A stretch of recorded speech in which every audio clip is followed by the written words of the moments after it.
اس لیے کہ ایک حد تک ماں باپ کے ساتھ اس نے سلوک ہو رہا ہے، لیکن بھائی بہنوں کے ساتھ اس نے سلوک نہیں ہو رہا ہے۔ میں اکثر دیکھ رہا ہوں کہ اکثر بھائیوں کی بھائیوں سے بات چیت بند ہے، ملتے ہیں تو کھلکھلا کے ملتے بھی نہیں ہے۔ بہن آ جائے تو پھر ماتھے پہ شکن آنا، سالی آ جائے تو بڑا مزہ آتا ہے، بہن آ جائے تو بڑی تکلیف ہوتی۔ بلکہ سالی کے آنے پر ڈش پکنے کا کچن کا مزاج دیکھ لیں، بہن کے آنے پر کچن کا مزاج دیکھ لیں۔ میں عورتوں سے بھی کہتا ہوں، عورتیں کیوں تفریق کرتی ہے شوہر کے رشتہ داروں میں اور خود کے رشتہ داروں میں؟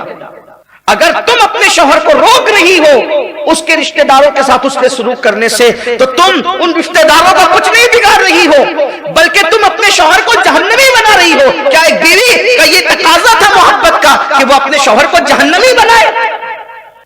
ایک چھوٹا سا آرٹیکل میری نظروں سے گزرا، چند دنوں کی بات ہے، غالباً پڑوسی ملک کا واقعہ ہے۔ شوہر نے اپنی بیوی سے کہا کہ میرے ماں باپ آنے والے ہیں آج اپنے گھر پہ شام کو، تو ذرا دیکھو کچھ اچھی ڈش بنا لو۔ اس نے کہا کہ آپ تو جانتے ہیں نا میری طبیعت آج کل ٹھیک نہیں چل رہی ہے، تو آپ کے ماں باپ کے لیے تو میں ایک کام کرتے ہیں، اپنے ہوٹل میں آرڈر دے دیتے ہیں، اچھے سے اچھا کھانا منگا لیتے ہیں، ہوٹل میں بھی کھانا بڑا اچھا بنتا ہے، ہوٹل کا کھانا منگا لیتے ہیں، کیا جائے گا۔ اس نے کہا ٹھیک، کیا آرڈر دینا ہے؟ تو اب آرڈر دینے میں بھی بڑا چھوٹا دل۔ خدا جانے یہ تفریق کیوں ہے؟ بس اگر عورت یہ سمجھ لینا کہ اگر میں اپنی ساس سے، اپنی نندوں سے، اپنے دیوروں سے، جیٹ سے اپنے شوہر کو روک رہی ہوں حق ادا کرنے میں، تو میں اپنے شوہر کو جہنمی بنا رہی ہوں بس۔ اور یہ سب سے بڑی بے وفائی ہوگی عورت کی شوہر کے ساتھ۔ اس کو تو کہنا چاہیے کہ آپ مجھے میرے حق دیں، میرے خاندان والوں کو ان کے حق دیں، اپنے خاندان والوں کو ان کا، دونوں کا حق ہے، دونوں کو حق دیں، حق تلفی نہ کریں۔ جب آپ کا شوہر ہی جہنم میں جائے گا تو آپ نے کب جنت میں جانا ہے؟ خواتین کو یہ کان کھول کے سننا چاہیے۔ اگر مرغی کا بھی حق ہونا تو اس کا بھی حق ادا کرنے کا حکم دیا گیا۔ جس نے مرغی پالی اور اس کو کھانا نہیں دیا، اس کی حق تلفی کی، قیامت کے دن اس کی عبادتیں ضائع کی جائیں گی۔ مرغی کا حق، اسلام کا حکم یہ ہے، اسلام کی تعلیم اتنی خوبصورت ہے۔ اسلام جب مرغی کے حقوق بتاتا ہے تو بھائی بہن کے حقوق کیا؟ تو آرڈر بہت مختصر سا چھوٹا موٹا دے دیا۔ اور عورتوں میں جھوٹ موٹ کے بیمار بننے کا رواج تو ماشاءاللہ عام ہی ہے۔ میں عورتوں سے کہتا بھی ہوں کہ جھوٹ موٹ کے بیمار نہ بنا کرو، ورنہ فرمایا گیا جیسے کسی کے سر میں درد نہیں ہے، بس بہانہ ہے، میرے سر میں درد ہے، آج طبیعت ٹھیک نہیں، آج بخار ہے، اچھا نہیں لگ رہا ہے۔ فرمایا گیا جو جھوٹ موٹ کا بیمار بنے گا اللہ اس کو ایسی بیماری دے گا جو لا علاج ہوگی، اس کا کہیں علاج نہیں ہوگا۔ آپ کو کہیں نہیں جانا ہے، کوئی کام نہیں کرنا، صاف کہہ دے میں نے نہیں آنا ہے، معذرت چاہتا ہوں، آج دل نہیں ہوتا آنے کا۔ بندوں کی خوشی کے لیے اللہ کی ناراضگی کیوں بول لیتے ہیں؟ تو اس نے بھی کہا کہ طبیعت ٹھیک نہیں چل رہی ہے، ہوٹل میں آرڈر دیتے، دے دیا ہوٹل میں آرڈر۔ شام کو شوہر کھانا بھی لے کر آیا، تھوڑی دیر کے بعد اس عورت کے ماں باپ آ دھمکے، ساس سسر تو نہیں آئے، اس کے خود کے ماں باپ آ گئے۔ شوہر بیٹھا ہوا تھا تو فوراً اس خاتون نے کہا ارے تم لوگ اطلاع کے بغیر آگے، فون تو کرتے، کم سے کم فون کرنا تھا تب آتے۔ تو اس کی ماں نے کہا کہ ہم نے صبح کو فون تو کیا تھا، داماد جی نے فون اٹھایا تھا، ہم نے ان کو بتا دیا کہ ہم شام کو آنے والے ہیں۔ تو اس کے تو آنکھیں تن گئی، کیوں جی آپ نے مجھے بتایا نہیں کہ میرے ماں باپ آنے والے؟ اگر بتاتے تو ذرا میں اپنے ماں باپ کے لیے کچھ تو کچن میں کچھ اچھا کھانا بناتی، یہ موئے ہوٹل والے کوئی اچھا کھانا بناتے؟ تو تب شوہر نے مسکرا کے کہا اگر میرے ماں باپ ہوٹل کا کھانا کھا سکتے ہیں تو آپ کے ماں باپ بھی کھا سکتے ہیں۔ برا ہو انگریزوں کی میز سے مسلک لینے والوں کا، جنہوں نے امت کو 4-6 نکات کے اندر بالکل ایسا الجھا دیا کہ انہیں اور کسی چیز کی خبر ہی نہ رہی۔ تمہیں کالی گھٹاؤں کا نہیں پہچاننا آیا، اندھیرے سے دھواں اٹھتا اور تم کہتے ہو ساون ہے۔ کیفیت انسان کی یہ ہو گئی۔ یاد رکھنا اللہ کے رسول علیہ السلام ارشاد فرماتے ہیں جیسے تمہارے گھروں میں، مفہوم کے طور پہ عرض کر رہا ہوں، تمہارے گھروں کی چھتوں پہ جھومر لٹکے ہوتے ہیں، اللہ کے عرش پر رشتے لٹکے ہوئے ہیں جھومر کی شکل میں، اور وہ رشتے اللہ سے کہتے ہیں اللہ جب تک لوگ ہمیں جوڑے رہیں تو ان کو اپنی رحمت سے جوڑے رکھ، اور جو ہمیں توڑ دے تو ان کو اپنی رحمت سے دور فرما دے۔ حدیث پاک میں آتا اللہ کے رسول فرماتے ہیں رشتوں کو توڑنا وسترے کی طرح ہے، جیسے وسترا انسان کے بال کو مونڈ دیتا ہے ویسے رشتوں کو توڑنا انسان کے ایمان کو مونڈ دیتا ہے۔ آج کہاں ہے بھائی کی بھائی سے کہاں بن رہی ہے، بہن بھائی میں کہاں بن رہی ہے؟ بہن آتی ہے ماں کے گھر، اگر کبھی بچوں کی چھٹیاں گزارنے تو بھابھی کے ماتھے پر شکن دیکھو اور بھائی کے ماتھے پہ شکن دیکھو۔ نادان مولائے کائنات روتے تھے مسجد میں بیٹھ کر، مولا ہفتہ ہو گیا کوئی مہمان نہیں آیا، اور تو جس سے راضی ہوتا ہے مہمان بھیجتا ہے، ناراض ہوتا ہے مہمان روک لیتا ہے، آخر میرے گھر مہمان کیوں نہیں آیا؟ کہیں تو مجھ سے ناراض تو نہیں ہو گیا؟ جب عام مہمانوں کے انتظار کا یہ عالم ہے تو بھائی بہن اگر مہمان بن کر آئے تو پھر مقام کیا ہوگا؟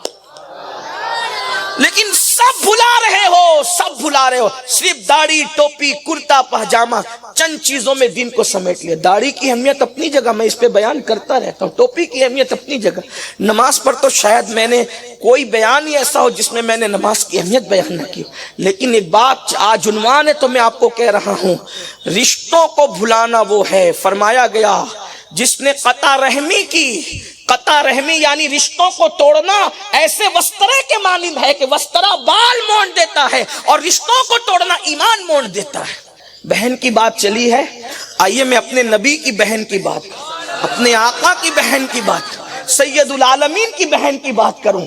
حضور علیہ الصلوۃ والتسلیم کا نہ کوئی حقیقی بھائی تھا نہ کوئی حقیقی بہن تھی، نہیں، حضور علیہ الصلوۃ والتسلیم کو اللہ نے صدف آمنہ سے اکیلے پیدا کیا تھا۔ اللہ کو یہ منظور نہ تھا کہ جس صدف گوہر کے اندر میرا محبوب رہے اس سے پہلے کوئی آئے یا اس کے بعد کوئی آئے۔ نعرہ تکبیر، نعرہ رسالت، سادات کرام، صدف گوہر آمنہ میں میرا محبوب ہے، نہ اس سے پہلے اس میں کوئی آئے نہ اس کے بعد۔ اس لیے کہ جب دو بھائی میں حالانکہ بڑا فرق ہوتا ہے، کبھی جھگڑا ہوتا ہے تو وہ بھائی کہتا ہے چپ، تو کون ہے؟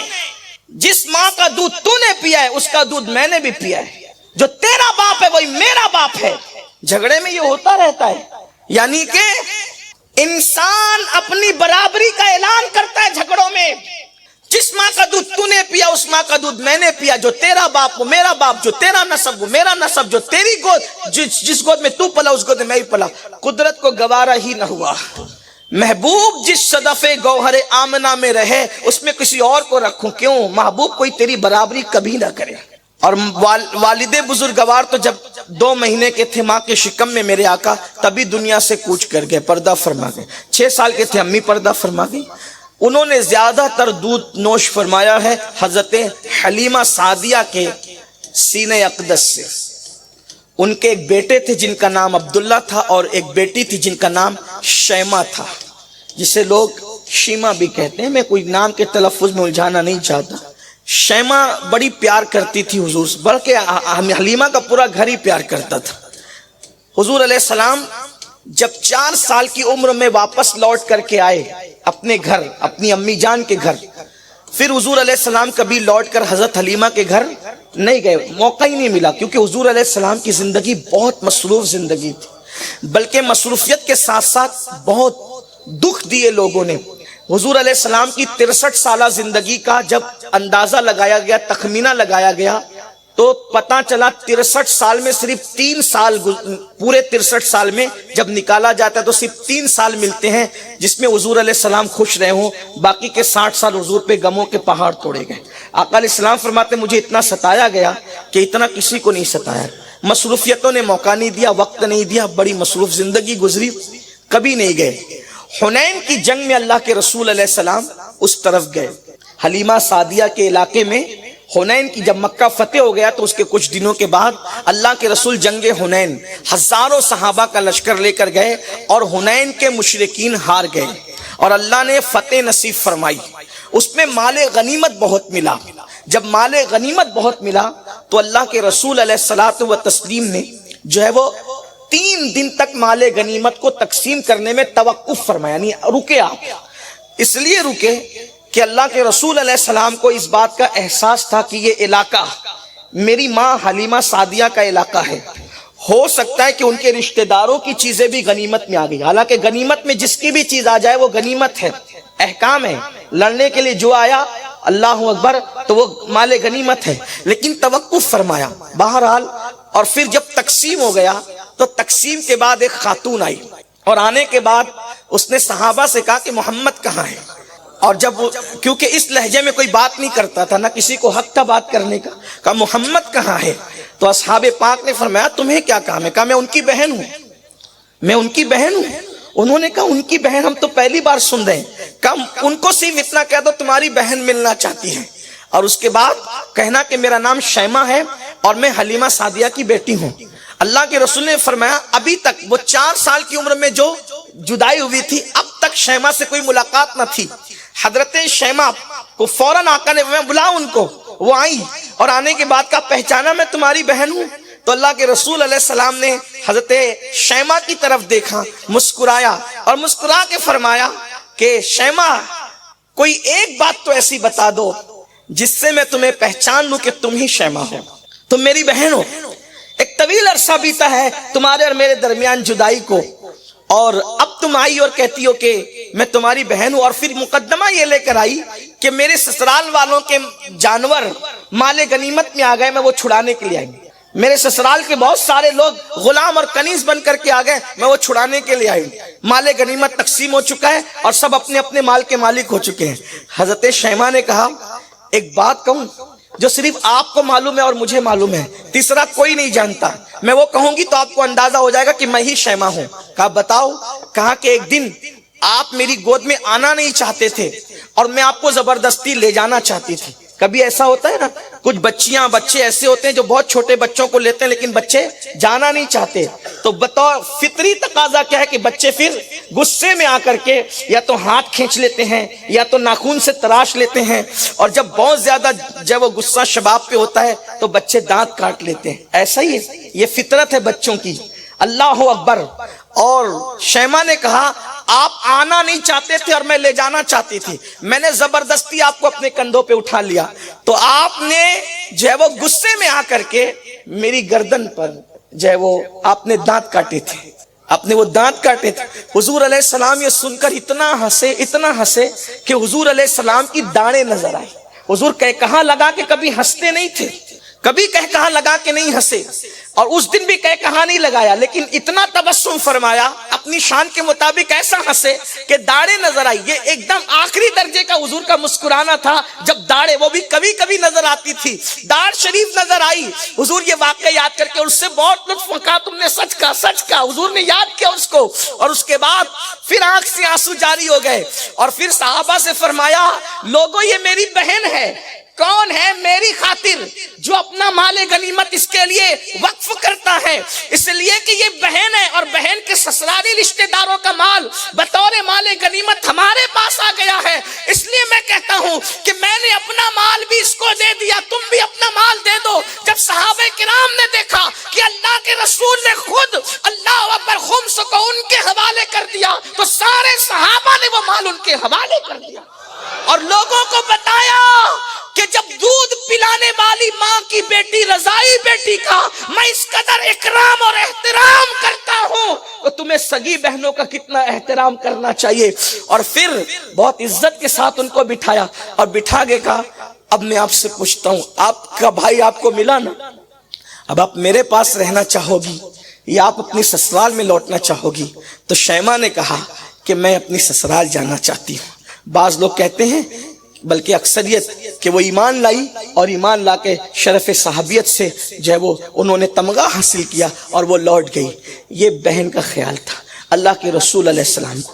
آئیے ایک روایت اور ہے جس کو فقیہ ابو اللہ سمرقندی نے لکھا ہے. آج بہنیں اگر طلاق پا کر گھر آ جائیں، اگر بہنیں طلاق پا کر گھر آ جائیں اس کی زندگی جہنم بن جاتی ہے، جہنم. اس کو کوئی اختیار نہیں کرتا. بھائی لوگ تو خاص طور پہ ایکسپٹ کرنے کو تیار نہیں ہوتے. اگر خواتین سن رہی ہو تو میری ان سے گزارش ہے، پہلی بات تو کوشش کیا کرو نباہ کی، لیکن اگر کسی قسمت کی ماری وقت کی ہاری کو اگر طلاق دے دیا گیا تو یاد رکھنا بھائی اس کو ریجیکٹ نہ کریں، بھابیاں اس کو نظر انداز نہ کریں، اس کو سہارا دے، سنبھالا دیں، اور کوشش کریں کہ اچھی جگہ جب تک رشتہ نہیں آ جاتا، پھر اس کے ہاتھ سرخ نہیں ہو جاتے، جب تک وہ سہاگن نہیں بن جاتی، اس کو سہارا دیجیے. اس لیے کہ ایسی ہی بہت سی بچیاں جن کو سماج سہارا نہیں دیتا، جن کو گھر والے سہارا نہیں دیتے، تو ان کے قدم پھر غلط راستے کی طرف اٹھنا شروع ہو جاتے ہیں. اللہ کے رسول علیہ السلام نے ارشاد فرمایا طلاق پانے والی بیٹی کو جو گھر میں رکھ کر کے اس کی اچھی پرورش کر کے اس کو سہارا دے گا، اس کی آبرو کا تحفظ کرے گا، آقا ارشاد فرماتے ہیں میں محمد اعلان کرتا ہوں کہ اللہ اس کو بخش دے گا اور اس کو قیامت کے دن عرش کا سایہ عطا فرمائے گا۔ طلاق پانے والی بیٹی جس کے گھر آ جائے، اللہ کسی کو وہ دن نہ دکھائے کہ کسی کی بیٹی طلاق پا کے گھر آئے، لیکن اللہ کے رسول کی شہزادیوں کے ساتھ ایسا ظلم کیا گیا۔ اگر کسی کی بیٹی طلاق پا کر کے مظلومہ گھر آتی ہے تو اس کا مطلب یہ ہے کہ سنت غیر اختیاری پر اللہ نے اس کو عمل کا موقع دے دیا، وہ اس کو عیب نہ سمجھے، بوجھ نہ سمجھے۔ اپنی بیٹیوں کو، اپنی بہنوں کو، اپنی پوتیوں کو جو اللہ نہ کرے طلاق پا کے گھر آئے تو ان کی عزت اسی طرح کرو جیسے گھر کی ہر عورت کی عزت کی جاتی ہے۔ اس کو ذلیل نہ سمجھو، اس کو رسوا نہ سمجھو، اس کو تانا نہ دو، کیونکہ حضور علیہ السلام نے طلاق پا کر آنے والی بیٹی کی پرورش کرنے پر عرش کے سائے میں جگہ اور مغفرت کی بشارت عطا فرمائی ہے۔ آپ ابن حجر رحمت اللہ علیہ کو اٹھا کر کے پڑھیں، اللہ اکبر۔ لیکن بہت سارے لوگوں کا حال یہ ہے، بہن مہمان گھر کے بن کر گھر آ گئی یا پھر اسی طرح سے طلاق پا کر گھر آ گئی یا کوئی مسئلہ ہو گیا، بھائی کوئی رسپیکٹ نہیں کرتا اس کا، بھابھی کا تو تیور ہی بدلا ہوتا ہے۔ میں صرف خواتین سے کہتا ہوں جو حادثہ تمہاری ننن کے ساتھ ہو رہا ہے، اللہ نہ کرے اگر وہ تمہارے ساتھ ہوتا تو تم کیا کر لیتے؟ اسلام ایک دوسرے کو سہارا دینے کی بات کرتا ہے، درد دل کے واسطے پیدا کیا انسان کو، ورنہ عبادت کے لیے کچھ کم نہ تھے کرو بیان۔ جس مذہب میں کتے کو پانی پلانے پہ جنت ملتی ہے، اگر آپ کی ننن گھر آ گئی ہے لوٹ کر کے قسمت کی ہاری، وقت کی ماری، اگر آپ اس کا دل خوش کرو گے تو اللہ آپ کو اجر عطا کرے گا، جنت عطا کرے گا، بخشش عطا کرے گا۔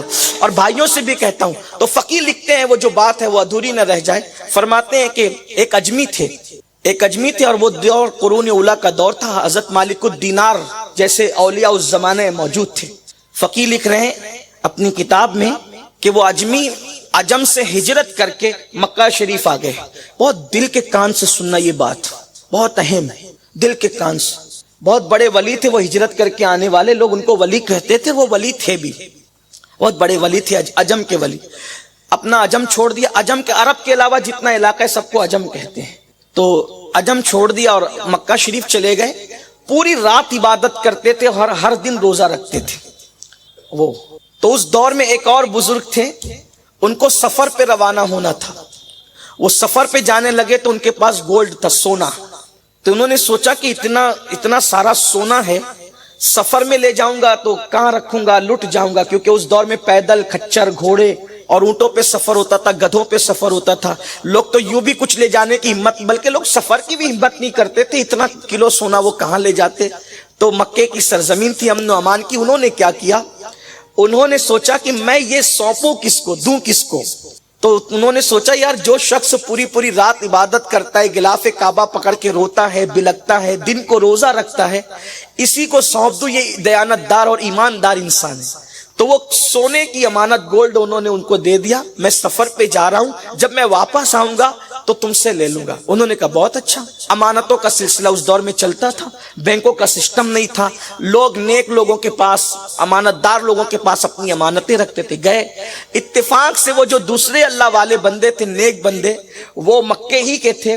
جب وہ سفر سے واپس آئے تو ان کو خبر ملی کہ جس کے پاس وہ سونے کی گولڈ کی امانت رکھ کر گئے تھے اس کا انتقال ہو گیا۔ یہ تو تباہ ہو گئے، رونے پیٹنے لگے، یا اللہ اتنی زندگی بھر کی کمائی تو اب وہ بندہ ہی چلا گیا، تو میں کس سے بات کروں۔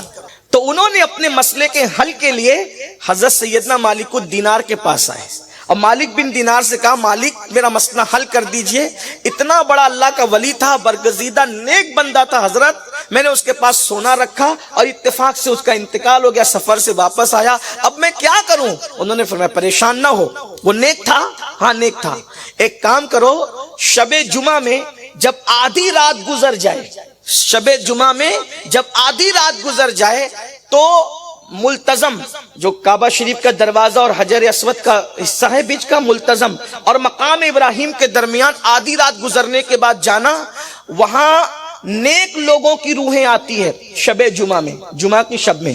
اگر وہ بندہ نیک تھا تو آپ اس کو کہنا کہ فلاں بن فلاں مجھ سے بات کرو، اگر وہ واقعی نیک تھا اس کی روح تم سے انشاءاللہ بات کرے گی۔ اب یہ کام چونکہ اللہ کا ایک ولی بتا رہا تھا تو کچھ لوگوں کو یہ بھی لگتا ہے کہ روح سے کیسے بات ہو سکتی ہے، اب بھی لوگ کرتے ہیں، کشف القبور اور اولیاء اللہ سے گفتگو مراقبے میں مکاشفے میں ہوتی ہے، اس میں اہل سنت کا کوئی اختلاف نہیں ہے۔ بہرحال وہ ایک بلکہ غریب نواز نے بھی وہ اعمال بتائے، بہت مشکل بھی نہیں ہے، آسان ہے، اگر کوئی بندہ کرے تو اللہ اس کو بھی یہ شرف عطا کرتا ہے۔ بلکہ ہمارے مشائخ ماہرہ مطہرہ میں تو باضابطہ طور پر اس معاملے میں بہت شہرت رہی ہے۔ مشائخ سرکار حمزہ عینی کو لے لیں، حضور اچھے میاں کو لے لیں، سرکار نور حضور مفتی اعظم کے پیر و مرشد ان کو لے لیں، ایک الگ سا عنوان ہے کہ کشف القبور کیسے ہوتا ہے اور پھر کس طرح باتیں ہوتی ہیں۔ مشکل نہیں ہے، آسان ہے۔ میں تو کہتا ہوں سب آسان ہے۔ انسان تو اللہ والا بن جا، اللہ کا بندہ بن جا، دل صاف کر، کینے سے پاک کر، بغض سے پاک کر، حسد سے پاک کر، انشاءاللہ دیکھ، میں تو کہتا ہوں پھر کسی عمل کی بھی ضرورت نہ پڑے۔ اللہ جب خدا جو ہے وہ اپنے جلووں سے پردے اٹھا دیتا ہے تو پھر بندوں سے پردے اٹھنا کون سی بڑی بات ہے؟ کوئی بندہ ہو کر اس کا دیکھے، آنکھ والا جو تیرا بن کے تماشا دیکھے۔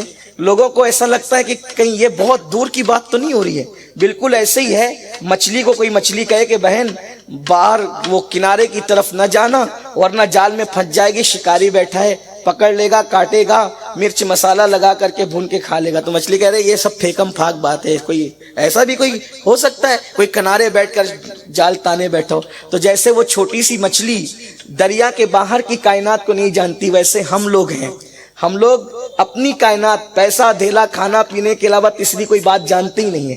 لیکن جنہیں یار کا پتہ ملتا ہے انہیں پتہ ہے کہ کائنات میں وسعتیں کتنی ہے، ستاروں کے آگے جہاں اور بھی ہے، ابھی عشق کے امتحان اور بھی ہے، تو شاہی ہے پرواز ہے کام تیرا، تیرے سامنے آسماں اور بھی ہے۔ یہ کائنات یہیں پر جو وہ تمام نہیں ہو جاتی، ذرے ذرے میں کچھ بسا ہوا ہے، قطرے قطرے میں کچھ بسا ہوا ہے، پتے پتے میں کچھ بسا ہوا ہے، اس لیے کہ بسانے والا بڑا قادر ہے، بڑا قیوم ہے، بڑا حی ہے، اس کی شان ہے۔ ہم نے سب کو پہچاننے کی کوشش کی، رب کو پہچاننے کی کوشش نہیں کی، اسی لیے کھانے پینے میں الجھے ہیں۔ کبھی سوچ تو صحیح، او کھانے کے لیے جینے والے، جینے کے لیے کھا کے دیکھ، بولنے کے لیے زندہ رہنے والے، زندہ رہنے کے لیے بول کے دیکھ۔ جب تو سب سے آنکھ بند کرے گا تو یار بے حجاب ہوگا، جب تو سب سے منہ بند کرے گا تو یار کلام کرے گا، جب تو سب سے کان بند کرے گا تو یار کی باتیں سنے گا۔ مگر کب؟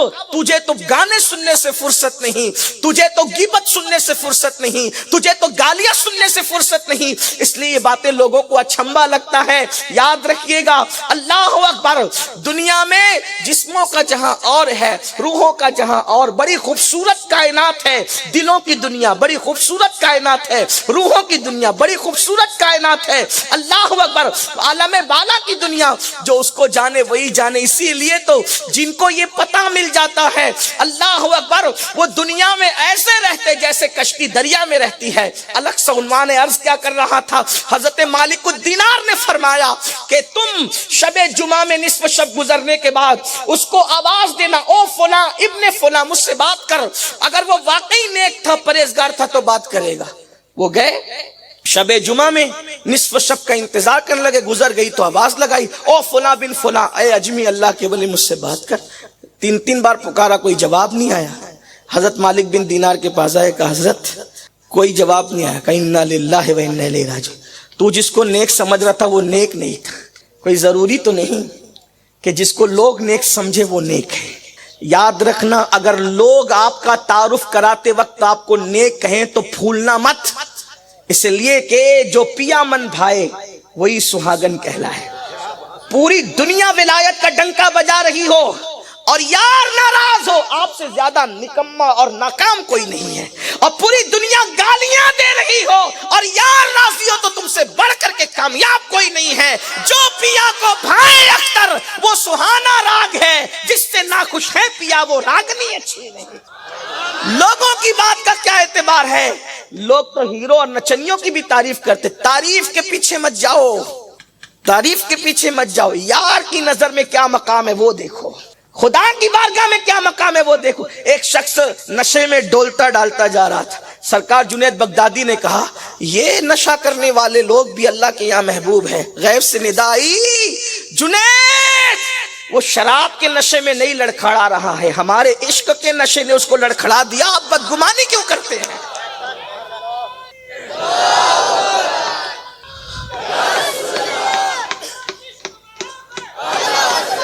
اس لیے سمجھو، ہو سکتا ہے جسے ہم گناہ سمجھ رہے وہی وہ عبادت ہو اس کی.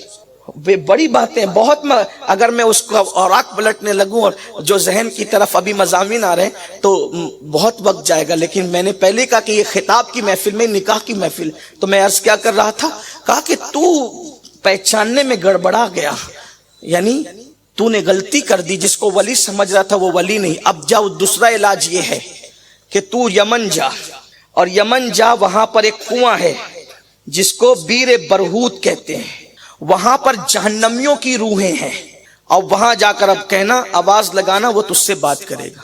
جب یہاں نہ ملا اہل جنت میں تو اہل جہنم میں ملے گا. بس وہاں پہنچے اور وہاں آواز لگائی. پہلے تو بہت چیخنے چلانے کی آوازیں آئی، لیکن جب وہاں آواز لگائی تو انہوں نے جواب دیا کہ تم یہاں کیسے آئے، بتاؤ کیا بات ہے.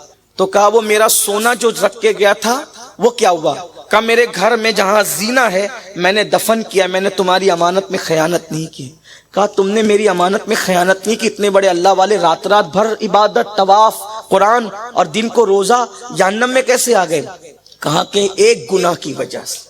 واقعی میں نیک ہوں، واقعی اللہ والا ہوں، اللہ کا مقرب بندہ ہوں، ایک گناہ مجھے یہاں لے آیا ہے اور میں جہنم کے دروازے پہ لٹکا ہوا ہوں. کہا وہ کیسے. کہا جب میرا انتقال ہوا تو میری عبادتیں، میری ریاضتیں، میری تلاوتیں، میرے طواف، مکہ میں قیام، راتوں کا جگنا، دن کو روزہ رکھنا، گڑ گڑانا، آہو بکا کرنا، یہ سب اللہ کی بارگاہ میں رکھے گئے. تو مولا نے مجھ سے پوچھا، او بندے، جب تو ہجرت کر کے مکہ گیا تھا، مکہ جانا تیرے لیے فرض نہ تھا، مگر تیری ایک لوتی بہن تھی، تو اس کو چھوڑ کر کیوں گیا تھا. کیا تجھے پتا ہے اس کے بعد وہ بھوکی رہی، فاقے سے رہی، پھٹا پرانا پہنا، تو اچھا کھاتا رہا، اچھا پہنتا رہا، تو نے بہن کا خیال نہیں کیا، اس کی حق تلفی کی، اس لیے تیری عبادتیں تیرے منہ پہ مار دی گئی. اب جب تک تو بہن کو راضی نہیں کرے گا اس وقت تک تیری عبادتیں تجھے فائدہ نہیں دے گی. کہ اللہ تجھے جزائے خیر دے. سونے کی تلاش میں آنے والے، اگر میرا بھلا چاہتا ہے تو جا اور میری بہن سے میرے لیے معافی کرا دے کہ میں نے اپنی بہن کا خیال کیوں نہ کیا. ماں انتقال کر گئی تھی، بابا انتقال کر گئے تھے. بھئی سب کا مکے میں رہنا فرض تو نہیں ہے نا، سب کا مقدس بارگاہوں میں رہنا فرض تو نہیں، لیکن حقوق کی ادائیگی تو فرض ہے، رشتوں کا لحاظ تو ہم پہ لازم ہے. تو کہا ایک کام کر، تیرے سونے کے حوالے سے کوئی خیانت نہیں ہے. انہوں نے کہا کہ ٹھیک ہے میں پہلے سونا نکالوں. وہ گئے اور سونا ان کو وہیں مل گیا. اس کے بعد جب عجم کا سفر کیا تو واقعی جا کے دیکھا تو ان کی بہن بیچاری پھٹے لباس پر مفلسی کے عالم میں، بڑا عجیب معاملہ تھا. تو کہا اے بہن تم فلاں بن فلاں کو جانتی ہو. کہا ہاں وہ میرا بھائی ہے. یاد رکھنا بہنیں بھائی سے پیار بہت کرتی ہے، بیٹیاں باپ سے پیار بہت کرتی ہے، لیکن بڑی معذرت کے ساتھ جو ہم سے پیار کرتا ہے ہم نے کبھی اس کے پیار کی قدر نہیں کی. اور ایک بات کسی بہت بڑے بزرگ نے کہی تھی، اگر پیار کرنے والوں کی قدر نہیں کرو گے تو ایک دن وہ آئے گا کہ تم پیار کو ترس جاؤ گے.